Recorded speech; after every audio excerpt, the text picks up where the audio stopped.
بسم اللہ الرحمن الرحیم۔ ناظرین کرام السلام علیکم، میں ہوں عرفان علی۔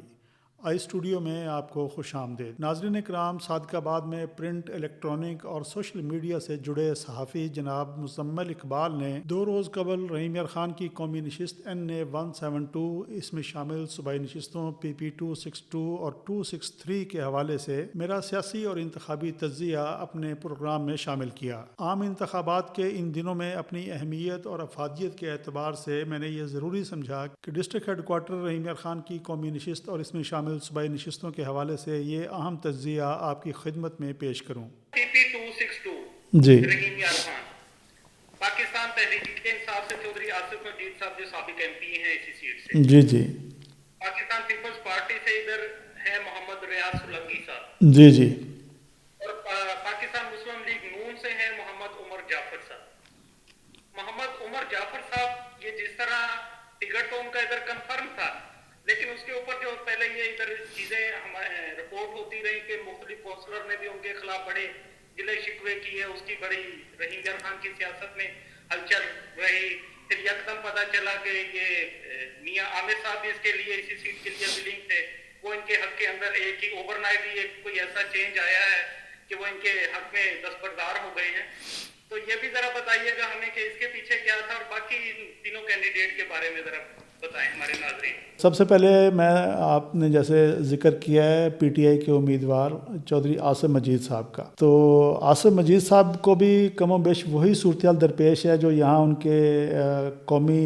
حلقہ میں چودھری جاوید اقبال وڑائے صاحب اور ساتھ لگتے حلقہ میں PP 263 میں ان کے پارٹی کے کینڈیڈیٹ چودھری نعیم شفیق صاحب کو صورتحال درپیش ہے۔ ان کو مقدمات کا سامنا ہے اور وہ پبلکلی ابھی تک حلقے میں کوئی ورکنگ خاص نظر نہیں آ رہی۔ PTI کی جو صورتحال اس وقت ملک میں چل رہی ہے، اور ابتدا میں ان کے گروپ نے اور ان کی فیملی کے لوگوں نے آپس میں صلاح مشورہ کیا، تو انہیں یہ مشورہ دیا گیا تھا کہ آپ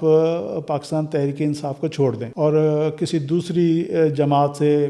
آپ الیکشن لڑ لیں یا آزاد الیکشن لڑ لیں، اور اعلانیہ جو ہے وہ PTI سے آپ بھی پریس کانفرنس کر کے اعلان برات کر دیں۔ تو لیکن وہاں جو ان کا آپس میں کنسنسس ہوا وہ یہی نکلا کہ انہوں نے کہا کہ اگر 2018 کے الیکشن کے بعد نواز شریف صاحب جلا وطن ہو گئے، ان کے اوپر بہت سی سختیاں آئیں اور آج یہ اس صورتحال کا PTI کو سامنا ہے، تو اگر مسلم لیگ نون کے لوگوں نے اپنی پارٹی نہیں چھوڑی اور وہ سٹینڈ کر گئے اور آج وہ کے ثمرات بھی سمیٹ رہے ہیں یا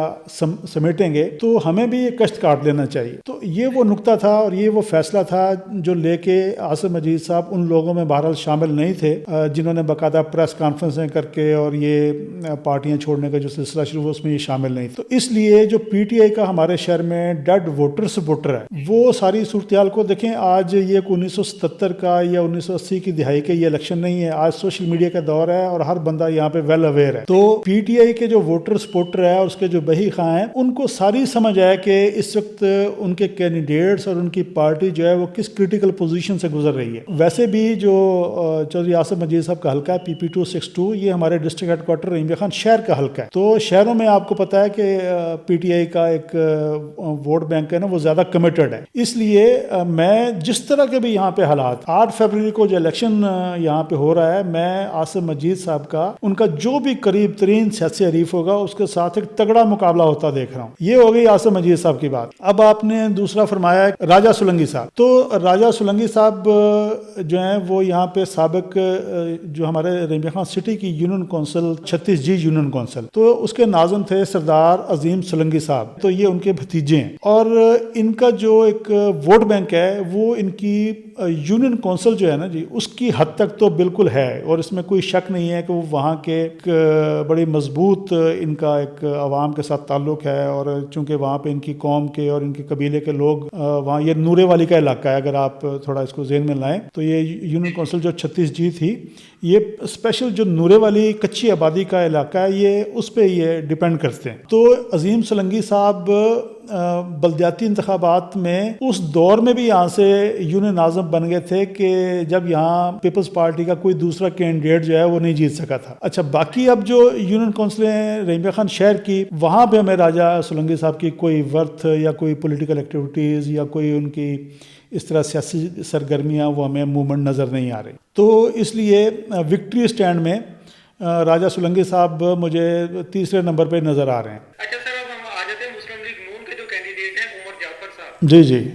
گجر خاندان تو رحیم یار خان کا جو ہے جی یہ ان خاندانوں میں سے ایک ہے جو میاں صاحب کے بہت قریب خاندان ہے کہ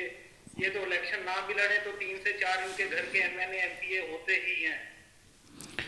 بس یہ آپ نے بالکل پتے کی بات بتا دی ہے کہ یہ جو گجر خاندان کا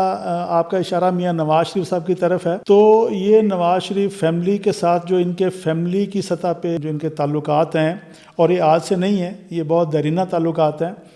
تو یہ تعلق ہی ان کو رحیم یار خان کی سیاست میں زندہ رکھا ہوا ہے انہوں نے. تو حضور یہ جو فیملی ہے، یہ وہ جو ایک عوام کے ساتھ رابطہ کی سیاست ہے نا جی، یہ اس پہ بلیو ہی نہیں کرتے، یہ اس پہ یقین نہیں رکھتے. آج بھی آپ دیکھیں کہ الیکشن کمپین شروع ہو گئی ہے، ٹھیک ہے، آج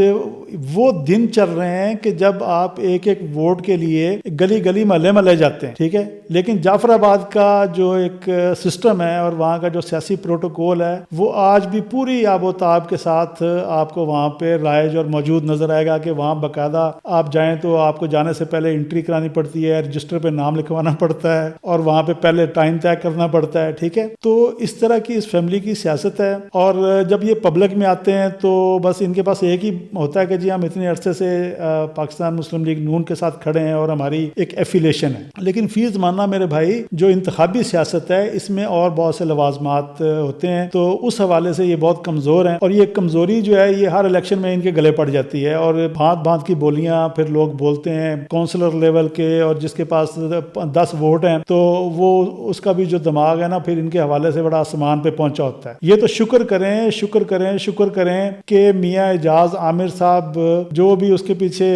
بنے حالات و واقعات کے وہ الیکشن سے دستبردار ہو گئے، تو ان کو یوں سمجھ لیں یہ وینٹیلیٹر کے اوپر لیٹے ہوئے تھے، اور ان کو میاں اعجاز عامر صاحب کے الیکشن سے باہر ہونے سے ان کو آکسیجن ملنی شروع ہوئی ہے، اور اب آہستہ آہستہ ان کا سانس اور ان کی نبض چل پڑی ہے. ایک اہم بات اس حلقے کے حوالے سے جو آپ نے سٹارٹ میں ذکر کیا وہ تھا میاں اعجاز عامر صاحب کا یہاں سے وڈرا ہونا. تو اگر آپ تھوڑا چاہیں تو میں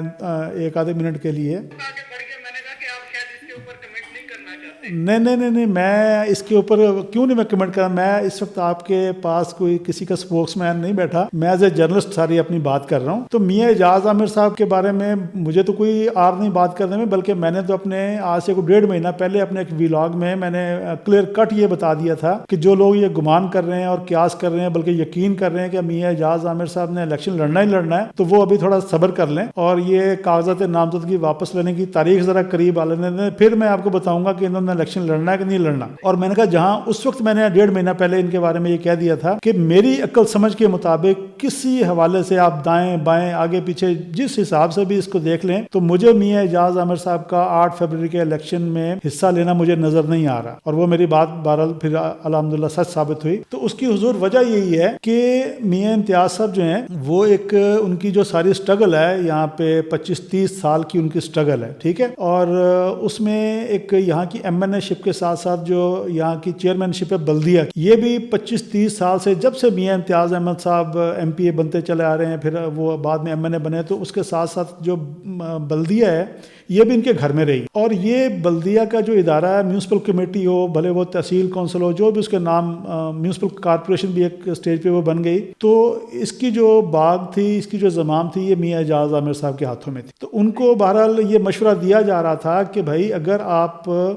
اس طرح سے آزاد حیثیت سے میاں امتیاز احمد صاحب کی مشورے کے بغیر، ان کی تائید کے بغیر اور پاکستان مسلم لیگ نون کے ٹکٹ کے بغیر آپ انڈیپینڈنٹ الیکشن میں آتے ہیں، تو آپ کل کو جب بھی بلدیاتی انتخابی مارکا ہوا تو آپ میونسپل کمیٹی کے اوپر اپنا جو کیس ہے آپ کو بہت کمزور پڑ جائے گا اور آپ اس سے ہاتھ دھو بیٹھیں گے. تو یہ نفع نقصان اور یہ جمع تفریق کر کے آپ ذرا انتخابی حلقے میں اتریں. تو اس کے اوپر چونکہ وہ ڈیپینڈ کرتے تھے اپنے میونسپل کمیٹی کے کونسلرز کے ساتھ اور ان کی بیس پہ وہ چاہ رہے تھے کہ وہ الیکشن میں جائیں، تو ان کے کونسلرز نے بھی چونکہ بلدیاتی الیکشن کے موقع پر کسی گروپ کی بجائے پارٹی کے ٹکٹ لینے ہوتے ہیں، تو اگر آج وہ میاں اعجاز عامر صاحب کا ساتھ دیتے اور اس کے ساتھ وہ کھڑے ہو جاتے تو کل کو انہیں اپنی مصیبت پڑ سکتی تھی جب مسلم لیگ نون نے وہاں پہ پھر متبادل کینڈیڈیٹس کو ٹکٹ جاری کر دینے تھے. تو کونسلرز بھی اس حوالے سے بڑی سخت آزمائش میں تھے. تو یہ کس طرح ان کے اوپر پریشر بلڈ ہوا اور جس کے اوپر پھر اینڈ ٹائم کے اوپر آگے انہوں نے میرے مطابق بینگ اے جرنلسٹ